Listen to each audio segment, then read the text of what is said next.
Episode की शुरुआत में हम देखते हैं कि शावरन ने सॉन्ग की अच्छी सेहत के लिए केयरटेकर से काफ़ी सारा सामान मंगवा लिया था।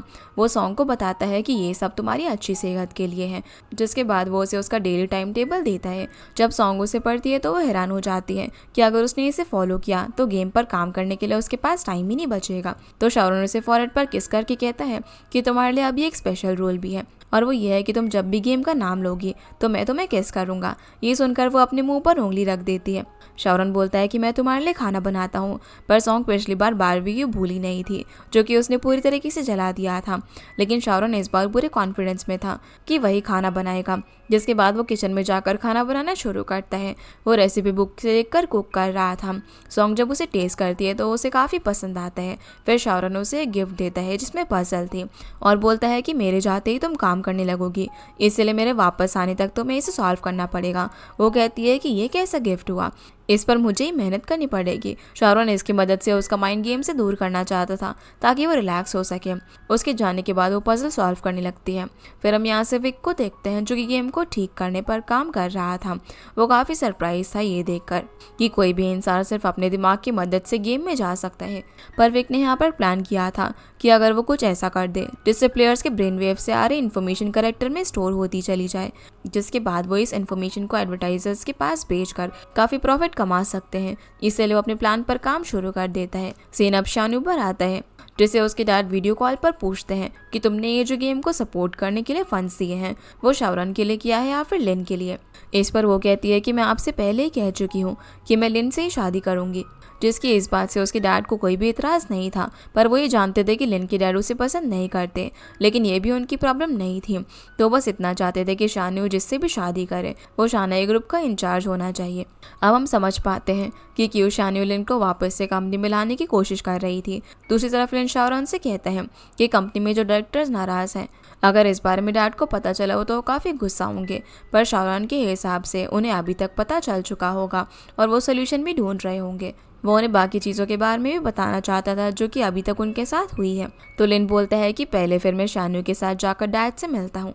ये देखकर शावरन पूछता है कि क्या तुम फिर से मेरे लिए ब्लेम खुद पर लेना चाहते हो। लिन बोलता है कि तुम उनके चहीते हो, मुझे कुछ भी नहीं होगा और मैं सही रहूँगा इससे डील करने के लिए। शावरन इस चीज़ के लिए मानने को तैयार नहीं था कि लिन फिर से ब्लेम अपने ऊपर ले, पर लिन उसे मना ही लेता है कि कंपनी के हालातों के बारे में मैं ही उन्हें बताऊंगा और शानू के साथ अपना रिलेशनशिप भी। वहीं हम डैड को देखते हैं जिन्हें अपने केयरटेकर से पता चल गया था कि सभी शेयर होल्डर शावरन से काफ़ी नाराज़ हैं क्योंकि वो एक गेम डिज़ाइनर से प्यार करता है और उसके लिए अपना गेम रुकवा दिया। तो डैड सॉन्ग को बुलवाते हैं उससे मिलकर बात करने के लिए। दूसरी तरफ ये बात केयरटेकर सॉन्ग को बताते हैं कि अंकल सांग उससे मिलना चाहते हैं। सॉन्ग को समझ नहीं आ रहा था कि ये कौन है, तो बताते हैं कि वो चेयरमैन के हाउसकीपर है। जो सुनकर वो समझ जाती है कि वो शावरन के डैड है जो कि चेयरमैन है, उनकी बात कर रही हैं। फिर हम विक को देखते हैं जो कि शानू को बताता है कि मैं गेम के बेसिस को पूरी तरीके से एनालाइज कर लिया है और उसका सोल्यूशन भी ढूंढ लिया है। इन पेपर्स को शानू जब लेने वाली थी तो वेको ने पीछे कर लेता है और बताता है कि मैं तुमसे एक डील करना चाहता हूँ। शानू से फिर प्रोफेशनल लेवल पर बात करती है कि मैं तुम्हारी एम्प्लॉयर हूँ, तुम उस पोजीशन पर नहीं हो कि तुम मुझसे कोई डील कर सको। पर विक जानता था कि उसे उसकी बात माननी पड़ेगी क्योंकि कोई और इसे फिक्स नहीं कर सकता था। शानू अब जब उसे उसकी कंडीशन पूछती है तो वो कहता है कि जिस गेम को सॉन्ग ने डिज़ाइन किया मैं उसे काफ़ी इम्प्रेस हुआ और मैं इस डेटा के हर ओवरसीज़ फोरम में पार्ट लेना चाहता हूँ। इससे वो गेम के आइडियाज़ को सॉन्ग के स्टूडियो से शेयर करवा सकता है। शानू यहाँ के शेयर होल्डर है तो उसके लिए ऐसा करना आसान काम है। विक वहाँ ये साबित करना चाहता था कि वो टेक्नोलॉजी सिर्फ गेम तक नहीं रहनी चाहिए। शानू बोलती है कि अगर ऐसा ही है तो ये बात सॉन्ग को भी पता होनी चाहिए कि उनका क्या प्लान है। आफ्टर ऑल उसी ने इस गेम को बनाया है। लेकिन विक कहता है कि जितने कम लोगों को इस बारे में पता होगा उतना ही अच्छा है। विक उसे दिखाता है कि अगर वो नहीं मानेगी तो पेपर डिस्ट्रॉय कर देगा। ये देखकर शानू को उसे डेटा रखने देने के लिए मानना पड़ता है।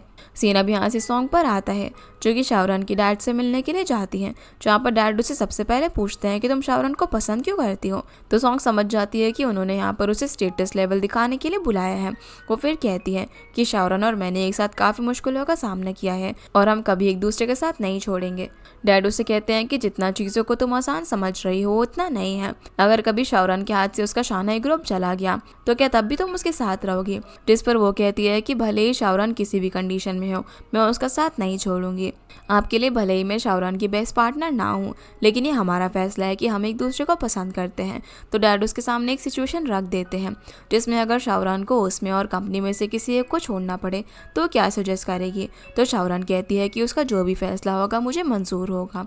वहीं शाहरुख को घर पहुंचने पर पता चलता है कि सॉन्ग को उसकी डैड ने बुलवाया है, तो वो तुरंत ही उससे मिलने के लिए चला जाता है, लेकिन तब तक सॉन्ग वहाँ से जा चुकी थी। शाहरुख को देखकर डैड पूछता है कि तुम तो काफ़ी कम यहाँ पर आते हो, तो आज कैसे आ गए। इस पर वो उसे सॉन्ग के बारे में पूछता है कि आपने उसे सीक्रेटली यहाँ पर क्यों बुलवाया। डैड कहते हैं कि मैं बस उसके बारे में जानना चाहता था। शाहरुख उनसे साफ कहता है कि मैं शान्यू से नहीं बल्कि सॉन्ग से शादी करना चाहता हूँ, जिस पर डैड उस पर गुस्सा हो जाते हैं क्योंकि शन फैमिली से शादी के बाद उनका फ़ायदा ही है, जिनकी ये सारी बातें सॉन्ग वहीं पर खड़ी होकर सुन रही थी। डैड कहते हैं कि तुम क्यों सॉन्ग के पीछे इतना पड़े हो, जबकि वो तो तुम्हें छोड़ने के लिए मान गई है। ये सुनकर सॉन्ग उनके सामने आने लगती है पर वो रुक जाती है। शाहरुख भी यहाँ पर ये मानता ही नहीं है कि वो ऐसा करेगी, पर डैड कहते हैं कि बदले में मैंने उसे काफ़ी बड़ा अमाउंट ऑफर किया है और वो मान गई है। शाहरुख उनसे पूछता है कि आपको अगर लगता है कि रिलेशनशिप वर्थलेस है तो आप मॉम के जाने के बाद उन्हें आज भी मिस क्यों करते हो। वो साफ साफ कह देता है कि मुझे आपकी बातों पर भरोसा नहीं है जब तक सॉन्ग खुद आकर मुझसे ये नहीं कहती। और बात रही शान्यू के साथ एंगेजमेंट की, तो मैं उसके डैड से खुद माफ़ी मांग लूंगा, जबकि मैं तो शुरू से इसके लिए तैयार नहीं था क्योंकि मैं सॉन्ग को कभी भी नहीं छोड़ूंगा। तभी सॉन्ग बाहर आती है और कहती है कि मैं भी तुम्हें नहीं छोड़ूंगी, और साथ ही ये भी बोलती है कि मैंने तुम्हारे डैड से कोई भी डील नहीं की है। ये सब देखकर डैड काफ़ी गुस्सा हो जाते हैं और कहते हैं कि तुम जानते भी हो कंपनी में सभी तुम्हारे बारे में क्या बात कर रहे हैं कि तुम एक लड़की के लिए कंपनी के डिसीजंस को गेम की तरह बदलते जा रहे हो। सॉन्ग कहती है कि मैं इसके लिए रिस्पॉन्सिबल हूँ और माफ़ी भी मांगती है, पर डैड कंपनी की रेपुटेशन के साथ रिस्क नहीं लेना चाहते थे। वो शाहरुख को कंपनी और सॉन्ग में से किसी एक को चुनने के लिए कहते हैं, जहाँ वो सोचने का टाइम लिए बिना ही तुरंत कंपनी छोड़ने का फैसला ले लेता है। डैड उसे यहीं पर रोककर डिनर तक सोचने का टाइम देकर चले जाते हैं। सॉन्ग फिर शाहरुख से पूछते हैं कि तुम इतनी शांति से क्यों बैठे हो, मुझे नहीं लगता कि जब तक तुम हाँ बोलोगे वो हमें जाने देंगे। शाहरुख शांत इसीलिए था क्योंकि वो अपने फैसले पर टिका हुआ था। वो किसी भी हाल में कंपनी के लिए सॉन्ग को छोड़कर शान्यू से शादी नहीं करेगा। सॉन्ग तो यहाँ पर काफ़ी परेशान हो रही थी ताकि वो दोनों ऑप्शंस के बीच का रास्ता चुन सके। तब शाहरुख उसे कहता है कि क्यों ना हम भाग चले, इस पर वो साफ मना कर देती है। शाहरुख को लगता है कि सॉन्ग को उसे लाइफ टाइम सपोर्ट करना पड़ेगा, इसीलिए वो मना कर रही है। वैलिन को पता चल गया था कि शाहरुख सॉन्ग के साथ डैड के पास गई है, इसीलिए वो भी शान्यू को जल्दी वहाँ पर चलने के लिए कहता है ताकि उन्हें बचा सके। शान्यू काफ़ी नर्वस हो रही थी क्योंकि वो पहली बार डैड से लिन की गर्लफ्रेंड बनकर मिलेगी। उसे डर था कि वो उस पर गुस्सा करेंगे, रिजेक्ट कर देंगे, पर लिन उसे गले लगाकर कंफर्ट करता है। तभी शान्यू को एक आइडिया आता है कि उसे उनके लिए गिफ्ट भी लेकर जाना चाहिए। जब लिन उसके बारे में पूछता है तो वो इसे एक सीक्रेट बताती है। दूसरी तरफ सॉन्ग शाहरुख को उसके बचपन के बारे में पूछती है। इस पर वो बताता है कि मैं एक शांत बच्चा था, जिस बात को तो वो मानने से ही मना कर देती है। शाहरुख बताता है कि मुझसे जब भी कोई गलती हो जाया करती थी तो लिन सारा ब्लेम अपने ऊपर ले लेता था, जिस वजह से डैड उसे काफ़ी कम पसंद करते थे। लिन को कभी भी डैड का प्यार नहीं मिला, इसीलिए मैं चाहता हूँ कि उसे हर खुशी मिले। सॉन्ग कहती है कि उसे वो खुशी शान्यू से मिल गई है। वो जब भी उसे देखती है तो उसकी आंखों में अलग ही चमक दिखाई देती है। इस पर शाहरुख कहता है कि इसे मेरा भी यही हाल है जब मैं तुम्हें देखता हूँ। रात में अब हम सॉन्ग और शाहरुख को डैड के साथ डिनर करता हुआ देखते हैं, लेकिन कोई भी कुछ बात नहीं कर रहा था, जिससे सिचुएशन काफ़ी ऑकवर्ड हो रही थी। ये देखकर सॉन्ग शाहरुख को अपने डैड से कुछ बात करने के लिए कहती है। इतने में लिन और शान्यू भी वहाँ पर आ जाते हैं। शान्यू को देखकर डैड काफ़ी ज़्यादा खुश होते हैं। लिन शाहरुख से डैड के मूड के बारे में पूछता है कि वो कैसा है, तो बताता है कि इसका आइडिया मुझे भी नहीं लग रहा, वो शायद रियलिटी एस्केप कर रहे हैं। शान्यू फिर उन्हें गिफ्ट देती है और इसे अकेले में खोलने के लिए कहती है, जिसके बाद सभी डिनर के लिए बैठ जाते हैं, जो देखकर डैड काफ़ी खुश होते हैं और सभी को रात में यहीं पर रुकने के लिए कहते हैं। शाहरुख को कंपनी में काम था, लेकिन डैड उसकी बात नहीं सुनते। अब जब केयरटेकर बताते हैं कि इन दोनों लड़कियों के लिए गेस्ट रूम तैयार है, तो शाहरुख मना कर देता है कि शाहरुख गेस्ट रूम में नहीं रहेगी, बल्कि वो उसके साथ उसके रूम में ही रहेगी। लेकिन वो साफ साफ मना कर देते हैं क्योंकि अभी उनकी शादी नहीं हुई है और अगर ये बात बाहर आ गई तो बातें बनने लगेंगी। इसके बाद शाहरुख जब वापस से अपने रूम में जाता है तो देखता है कि आज भी उसकी चीज़ें वैसी ही हैं। लिन उससे पूछता है कि तुम्हें याद है ना कि तुम्हें बचपन में अकेले सोने में डर लगता था और तुम मेरे पास सोने के लिए आ जाया करते थे। वो कहता है कि मैं डरता नहीं था, मैं तो बस अकेले नहीं सोना चाहता था। इसी तरह वो और मम्मी उसको याद करके काफ़ी खुश होते हैं और फिर दोनों बाहर वॉक के लिए जाते हैं। वहीं सॉन्ग इस घर में थोड़ा नर्वस हो रही थी, तो शान्यू उसे कहती है कि मुझे भी पहली बार ऐसा फील हुआ था। वो फिर उसे अपने पुराने दिनों की बात शेयर करती है कि एक बार वो यहाँ पर फिश पॉइंट में गिर गई थी और शाहरुख मुझे बाद में इस इंसिडेंट को लेकर काफ़ी छेड़ता था, जिसके बाद वो पूछती है कि तुम्हारा शावरान के डैड के साथ सब कैसा गया। तो सॉन्ग बताती है कि वो उनके रिलेशनशिप से खुश नहीं है, जो सुनकर शानी भी टेंशन में आ जाती है क्योंकि फिर उनके लिए भी चीज़ें उतनी मुश्किल होंगी। इसीलिए वो उसे आखिर तक कोशिश करने के लिए कहती है, जिसके बाद शानी उसे शावरान के बारे में और बातें शेयर करती है। वहीं शावरान और लिन को पास्ट के काफ़ी मोमेंट्स याद आते हैं कि कैसे एक बार शावरान जब स्विमिंग क्लासेस ले रहा था तब उसने लिन को भी अपने साथ पूल में बुला लिया था, लेकिन उनका पैर स्लिप होने के कारण दोनों प्रॉब्लम में पड़ गए थे, पर लिन ने उसे बचा लिया था। इस मोमेंट पर शावरान मन में सोचता है कि तुमने बचपन से ही मुझे हमेशा प्रोटेक्ट किया है, इसलिए मैं आपसे कुछ भी तुम्हें अकेले फेस नहीं करने दूंगा। लिन भी मन में कहता है कि आखिरी बार होगा जब मैं तुम्हें प्रोटेक्ट करूंगा। फिर शावरान उसे कहता है कि डैड ने हमेशा ही तुम्हें इग्नोर किया है, जबकि तुम भी उनके ही बेटे हो। इन चीज़ों से हम जितना दूर रहते हैं ये बढ़ती जाती हैं, इसलिए तुम डैड से अब ऑनेस्टली अपनी फीलिंग उनके सामने रखना। लिन कहता है कि मुझे उन्होंने कभी भी अपना बेटा नहीं समझा है, पर शावरान उसे समझाते हैं कि अगर तुम जानना चाहते हो कि डैड तुम्हारे बारे में क्या सोचते हैं तो मेरे पास एक प्लान है। दूसरी तरफ शानियों का दिया हुआ गिफ्ट डैड खोलते हैं, जिसमें एक बड़े एनवेलप के अंदर एक नोट होता है। उसमें शानियों ने लिखा हुआ था कि इसके अंदर जितने भी डॉक्यूमेंट्स हैं वो सभी लिन की मेहनत को दिखाते हैं जो उसने गेम पर इतने सालों में की है। आपने भले ही कभी उस पर भरोसा नहीं किया, लेकिन वो चुपके से ही फैमिली को सपोर्ट कर रहा है। वो शावरान को प्रोटेक्ट करने के लिए खुद रिज़ाइन कर रहा है। वो सभी से काफ़ी अलग है और यही वजह है कि मैं उसे पसंद करती हूँ। जिसके बाद उसमें हर डॉक्यूमेंट को काफ़ी ध्यान से पढ़ते हैं। वहीं शावरान ने सॉन्ग को बता दिया था कि कैसे शावरान बचपन में लड़कियों से डरा करता था। तो सॉन्ग मन में सोचती है कि शावरान कहीं उस टाइम भी तो नहीं डरा था जब उसने उसे मारने की कोशिश की थी। यही सोचकर वो हंस पड़ती है। तभी उसे शावरान का मैसेज आता है जो उसे पूल के पास मिलने के लिए बुलाता है। वो अब शानवी से बहाना करती है कि मुझे नींद नहीं आ रही है तो मैं बाहर टहलने के लिए जा रही हूँ, पर वो सब कुछ समझ रही थी। उसे भी अच्छा मौका लगता है जब लिन अकेला होगा तो वो भी उससे मिलने के लिए चली जाती है। सॉन्ग अब जैसे ही शावरान के पास जाती है तो वो उसे गले लगा लेती है। शावरान पूछता है कि शानवी के साथ तुम्हारी बातचीत कैसी रही, तो वो कहती है कि लगता है कि वो तुम दोनों के बारे में काफ़ी कुछ जानती है, इसीलिए उसे फील होने लगता है कि उसके मुकाबले वो शावरान को कितना कम जानती है। पर वो कहता है कि ऐसा कुछ भी नहीं है, तुम मेरी लाइफ में बिल्कुल सही टाइम पर आई हो और मैं डिसीजन लेने में पहली बार इतना ज़्यादा क्लियर हूँ। अब जब दोनों साथ में बैठे हुए थे तभी सॉन्ग अचानक से हंस पड़ती है क्योंकि उसे शानियों की बात याद आ गई थी कि शावरान को उसकी क्लास की लड़कियां परेशान करती थी। वो उससे पूछती है कि क्या तुम डर जाते हो जब मैं जनरल बन जाती हूँ, तो वो कहता है कि अगर मुझे डर लगता तो तुम्हें नॉर्मल करने के लिए मैं किस ना करता। इधर शानी लिन के पास जाती है और उससे पूछती है कि तुमने तो मुझसे मिलने आने तक की कोशिश भी नहीं की। वो उसे रोकते हुए कहता है कि मैं सोच ही रहा था, पर वो इस बारे में था कि कल वो डैड से कैसे बात करेंगे। इस पर शानी उसे कहती है कि मैं हर सिचुएशन में तुम्हारा सपोर्ट करूंगी, पर वो इस बात को लेकर घबराया हुआ था कि कहीं उनके फैसले से उसे अपना ये घर ना छोड़ना पड़ जाए। शानी अब उसे गले लगाकर हिम्मत देती है। अगले दिन अब ये चारों एक साथ बैठकर यही सोच रहे थे कि उन्हें डैड से कैसे बात करनी चाहिए, अकेले जाकर या फिर साथ में। तभी लिन सभी से कहता है कि मेरे अंदर काफ़ी ऐसी बातें हैं जो कि मैं डैड से करना चाहता हूँ, तो मैं अकेले ही जाता हूँ। जिसके बाद लिन डैड के पास पॉरेज में एक फ्लावर डालकर लेकर जाता है क्योंकि मॉम ने उसे बताया था कि डैड को ये काफ़ी पसंद है। तो डैड पूछता है कि तुम्हारी मॉम ने और क्या बताया था। इस पर वो बताता है कि उन्होंने मुझे हमेशा आपकी बात मानने के लिए कहा था और मैं हमेशा आपके साथ रहूं। डैड अब सीधा पॉइंट पर आने के लिए कहते हैं तो लिन उनसे कहता है कि शायद आपको मेरी बात सुनने के बाद गुस्सा आ जाएगा। मैं जानता हूँ कि आप शावरान की शादी शानवी से करवाना चाहते हैं ताकि हमें शेन कंपनी की तरफ से सपोर्ट मिल सके और शावरान अपनी पोजीशन पर बना रहे। आपको इस बात की टेंशन है कि अगर मेरे और शानियों की शादी हो गई तो शावरान अपनी पोजीशन नहीं बचा पाएगा। फिर वो ये भी बोलता है कि मैंने तो शावरान से कम्पीट करने के बारे में कभी सोचा ही नहीं, सिर्फ आपको खुश करने के लिए मैंने वो काम छोड़ दिया जो कि मुझे पसंद था ताकि आप मुझसे इम्प्रेस हो सके। इतना कुछ करने के बाद अब मुझे समझ में आ गया कि मेरी सारी मेहनत बर्बाद हो गई। अब बस मैं आपसे सिर्फ इतना ही चाहता हूँ कि आप मुझे और शानियों को अलग ना करें। अगर आपको अभी कोई प्रॉब्लम है तो मैं घर छोड़ने तक के लिए तैयार हूँ, पर मैं आपसे कभी भी नाराज़ नहीं होऊंगा क्योंकि आप हमेशा मेरे डैड हैं। फिर वो उसे जवाब देने का टाइम देकर चला जाता है। जिसके बाद उनकी फैमिली फ़ोटो को देखते हैं और यहाँ से अब सीन पास में जाता है जहाँ उन्हें लिन की मॉम के साथ देखते हैं। उन्होंने अपने पति को डिवोर्स दे दिया था क्योंकि वो उनके पैसों से जुआ खेला करता था, साथ ही वो लिन को लेकर उन्हें ब्लैकमेल भी करता था। इस पर डैड उनसे कहते हैं कि तुम लिन को लेकर यहाँ पर आ जाओ। लिन जब उनसे पहली बार मिलता है तो वो काफ़ी डर जाता है, जिसे मॉम समझाती है कि अब से यही तुम्हारा घर है और यही तुम्हारे डैड है। उस टाइम लिन कहता है कि मेरे पास तो मेरे डैड है। डैड अब उस फोटो को देखते हुए कहते हैं कि तुम आज अगर मेरी जगह पर होते तो क्या करते। वहीं बाकी सभी लिन का इंतजार कर रहे थे। तब लिन उदास चेहरा लेकर उनके पास आता है। सभी के पूछने पर वो कहता है कि उन्होंने कोई भी जवाब नहीं दिया। शानवी सबसे कहती है कि हमें एक साथ उनसे मिलना चाहिए। तभी डैड वहाँ पर आकर कहते हैं कि तुम सब क्या मेरे खिलाफ लड़ने वाले हो। शानवी बोलती है कि नहीं ऐसा कुछ भी नहीं है। डैड फिर उनसे कहते हैं कि तुम सब ने हम बड़ों की बातों को काफ़ी हल्के में ले लिया है।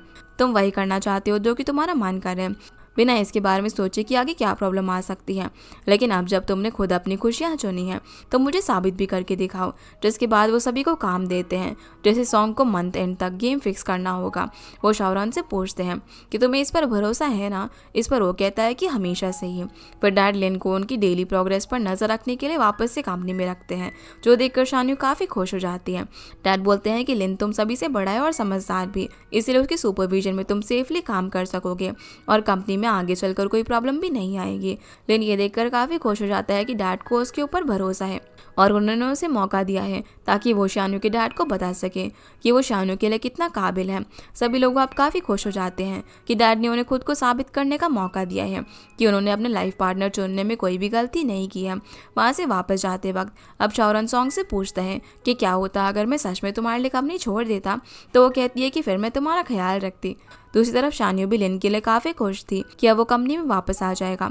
इस पर वो कहता है कि मुझे शावरान के बिहाफ पर गेम कंप्लीट करनी होगी, हालांकि अब उससे ज़्यादा मेरे लिए तुम इम्पोर्टेंट हो। जो सुनकर वो खुश हो जाती है। अगले दिन हम जैंग को देखते हैं जो कि अपने ही ख्यालों में था, जिसे देखकर नर्स समझ जाती है कि ज़रूर इसका अपनी गर्लफ्रेंड से झगड़ा हुआ होगा। तो वो उसे सजेस्ट करती है कि आज हॉस्पिटल में उतना काम नहीं है तो तुम हाफ डे ले लो। जिसके बाद वो समझ जाता है कि उसे जाकर लियो को मनाना होगा। लेकिन उससे पहले वो नान के पास जाता है और कहता है कि मुझे अपना फ्रस्ट्रेशन निकालने के लिए बॉक्सिंग करनी है। पहले तो वो उसके कमज़ोर शरीर का मजाक बनाता है, पर जब वो देखता है कि वो सीरियस है तो नान उसे ग्लव्स देता है, जिन्हें पहनकर जब जैंग पंच मारता है तो वो काफ़ी स्लो था। जो देखकर नानू से कहता है कि तुम्हें इसे अपने दुश्मन समझकर मारना चाहिए। तो बताता है कि मेरा तो कोई दुश्मन ही नहीं है। तो नान बोलता है कि फिर तुम इसे अपनी प्रॉब्लम का रीजन समझ लो। जो इमेजिन करने के बाद जैंग पूरी ताकत से पंच मारता है, जिसे देखकर नान कहता है कि तुम्हें कोई और स्पोर्ट्स चुन लेना चाहिए, ये तुम्हारे बस का नहीं है। पर जैंग डिमोटिवेट हो जाता है कि ये इसके लायक नहीं है, इसलिए वो नान को अपने साथ ड्रिंक करने के लिए कहता है। जो सुनकर वो हैरान हो जाता है क्योंकि जैंग कभी भी ड्रिंक नहीं करता था। अब हम देखते हैं कि जैंग ने ड्रिंक कर ली थी। वो अपनी गलती को लेकर पछता रहा था। उसे ऐसे देखकर नान भी पूछने लग जाता है कि मैंने इसे ड्रिंक क्यों करने दिया। उसकी बातों से वो भी काफ़ी परेशान हो चुका था, इसलिए वो शावरान को मदद के लिए कॉल करता है, जिसके लिए शावरान वहाँ पर आने के लिए मान जाता है। वो अब जैसे ही सॉन्ग को बताता है कि मैंने जैंग से बात की थी और उसने मुझे कहा था कि वो शादी को लेकर श्योर नहीं है, क्योंकि बचपन में उसके पेरेंट्स डिवोर्स लेकर अलग हो गए थे, इसीलिए तभी से उसके मन में शादी को लेकर डर बैठ गया है। जब वो दोनों वहाँ पर पहुँचते हैं तो देखते हैं कि जैंग लियो को याद करके काफ़ी ड्रिंक कर रहा था। दोनों अब उसे संभालते हैं, लेकिन वो उनसे एडवाइस मांगता है कि अब मैं क्या करूँ। तो सॉन्ग उससे पूछती है कि अगर तुम लियो से सच में प्यार करते हो तो उसका प्रपोजल रिजेक्ट क्यों किया। वो बताता है कि मैरिज लाइफ का एक अलग चैप्टर की तरह है, मुझे डर है कि कहीं मैं उसे डिसअपॉइंट ना कर दूँ। इस पर सॉन्ग उसे समझाती है कि लियो के मन में भी यही बातें थी जब उसने तुम्हें प्रपोज किया, पर उसने डरने की बजाय ये सोचा कि वो तुम्हारे साथ ही रहेगी। जैंग को तब रियलाइज होता है कि उसने लियो को काफ़ी हर्ट कर दिया, जिसे वो मनाने जाने लगता है। उसे ऐसी हालत में जाने से शावरान और नान रोकते हैं, पर सॉन्ग कहती है कि इसे जाने दो, ड्रंक इंसान हमेशा सच ही कहेगा। तो नानू उसे ड्रॉप करने उसके साथ चला जाता है। दूसरी तरफ हम लियो को देखते हैं जो कि शूट पर थी। तभी डायरेक्टर को पता चलता है कि मेल एक्टर ट्रैफिक में फंस गया है, जो सुनकर वो गुस्सा हो जाता है और उसे कैसे भी जल्दी आने के लिए कहता है। तभी हम जैंग को देखते हैं जो कि यहाँ पर पहुँच चुका था। वो चलते चलते शूट में ही बीच में आ जाता है और मेल एक्टर से बोलता है कि कोई भी मुझसे लियो को नहीं ले जा सकता। उसे यहाँ पर अचानक देखकर वो हैरान हो जाती है। फिर जैंग उसे माफ़ी मांगकर कहता है कि मैं जानता हूँ कि तुम मेरी वजह से हर्ट हुई हो। तुमसे आर्ग्यूमेंट करने के बाद मेरा मन शांत नहीं हो रहा था। मैंने तुमसे मिलने के बारे में काफ़ी सोचा, पर मुझे समझ ही नहीं आ रहा था कि तुमसे मिलकर आखिर मैं कहूँगा क्या। लेकिन अब मैं जानता हूँ कि मैं तुम्हारे बिना नहीं रह सकता। इधर डायरेक्टर तो बेचारा कंफ्यूज हो रहा था कि एक्टर स्क्रिप्ट से अलग लाइंस क्यों बोल रहा है, क्योंकि उन्हें वही एक्टर लग रहा था जो कि लेट हो गया था। जैंग लियो से कहता है कि तुम मेरे साथ लाइफ स्टार्ट करने के लिए तैयार हो। पर मैंने सब कुछ इग्नोर कर दिया। तो लियो पूछती है कि क्या तुमने फिर मुझसे शादी करने के लिए मन मना लिया है। इस पर वो हाँ कर देते हैं और बताते हैं कि मैं अब पूरी ज़िंदगी तुम्हारा ख्याल रखना चाहता हूँ और वादा करता हूँ कि तुम्हें कभी भी निराश नहीं करूँगा। जो सब सुनने के बाद वो उसे गले लगा लेती है और काफ़ी खुश भी होती है। वही डायरेक्टर को जब पता चलता है कि वो एक्टर नहीं है तो वो गुस्सा करने के बजाय यही शॉट रखने के लिए कहता है। इसके बाद हम देखते हैं कि लियो जैंग को लेकर घर पर आती है।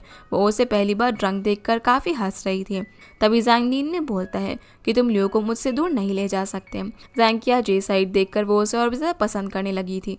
तभी उसे सॉन्ग का मैसेज आता है जिसने लिखा था कि जैंग काफ़ी सिंसियर है, तुम्हें उसे एक चांस देना चाहिए। लेकिन उसके मन में एक शैतानी प्लान आता है कि इतनी आसानी से वो उसे नहीं छोड़ेगी। अगले दिन अब जब जैंग सो रहा था तब लियो ने उसके चेहरे पर ड्राइंग कर दी थी। वो जैसे ही उठता है तो लियो अपनी हंसी नहीं रोक पा रही थी। जैंग उससे पूछता है कि तुम नाराज तो नहीं हो ना, पर वो बोलती है कि मैं अब भी अपसेट हूँ। तुम्हें याद नहीं है कि तुमने कल क्या किया। उसे सेट पर जाने के बाद का कुछ भी याद नहीं था।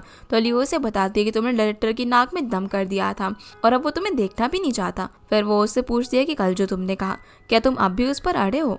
इस पर वो प्रॉमिस करता है और कहता है कि मैं तुम्हें बहुत ज़्यादा पसंद करता हूँ और तुम्हें कभी भी गुस्सा होने का मौका नहीं दूंगा। जो सुनकर वो खुश हो जाती है और काम पर जाने लगती है।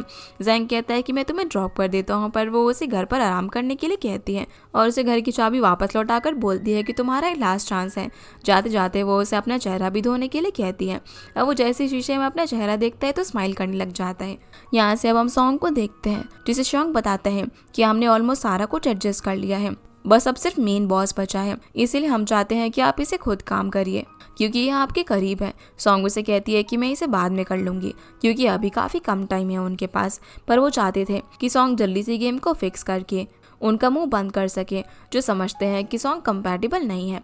पर सॉन्ग उनसे जाकर आराम करने के लिए कहती है क्योंकि सभी काफ़ी दिनों से इस पर मेहनत कर रहे थे। उनके जाने के बाद सॉन्ग शाओरान से पूछती है कि अगर हम गेम को सक्सेसफुली लॉन्च करते हैं तो तुम्हारे डैड हमारे लिए मान जाएंगे। इस पर वो बोलता है कि अगर ऐसा नहीं हुआ तो हम प्लान बी चूज करेंगे, जो कि है भाग जाना। सॉन्ग फिर जैसे ही फाइल ठीक करने लगती है तो शाओरान उसे रोककर कहता है कि तुम्हें आखिरी बार अपने भाई से मिल लेना चाहिए क्योंकि इसके बाद वो बस एक नॉर्मल कैरेक्टर बनकर रह जाएगा। लेकिन सॉन्ग को डर था कि कहीं उसे मिलने के बाद वो अपना माइंड चेंज ना कर ले।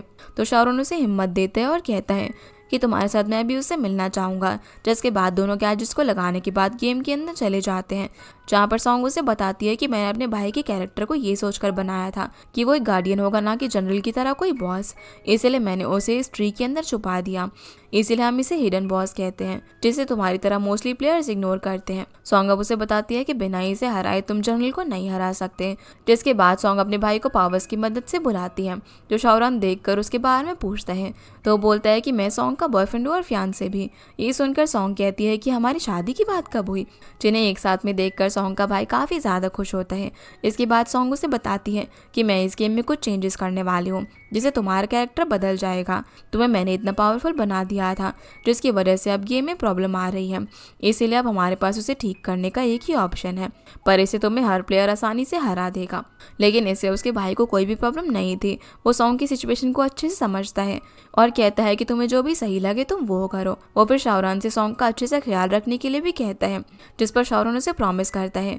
जिसके बाद वो यहाँ से चला जाता है। अब सॉन्ग और शाओरान भी गेम से बाहर आ जाते हैं, जहाँ पर सॉन्ग खुश थी कि उसके भाई को गेम ठीक करने से कोई भी प्रॉब्लम नहीं है और उसने उसकी फीलिंग समझी। जिसके बाद वो काम पर लग जाती है।